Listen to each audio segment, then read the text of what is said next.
Waziri mkuu mstaafu wa Kenya Raila Odinga amefariki dunia katika wilaya ya Kerala nchini India akiwa na umri wa miaka 80 baada ya kupata mshtuko wa moyo wakati akiwa anafanya mazoezi katika matembezi ya asubuhi. Vyombo vya habari nchini Kenya na India vimeripoti kuwa Odinga alikuwa nchini India kwa matibabu kwa zaidi ya siku 5 sasa na alipata shambulizi la moyo kufeli ghafla akiwa ameambatana na mtoto wake wa kike pamoja na dada yake. Raila Odinga alizaliwa Januari 7 mwaka 1945 na alikuwa waziri mkuu wa nchi ya Kenya kutoka mwaka 2008 hadi mwaka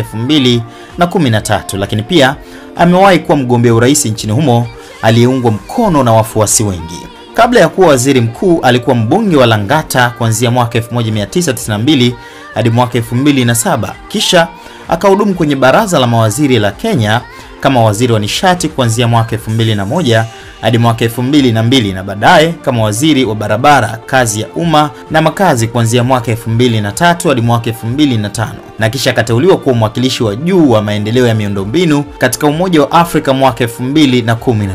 Mwenyezi Mungu ailaze roho ya marehemu mahala pema peponi, wote tuseme amen.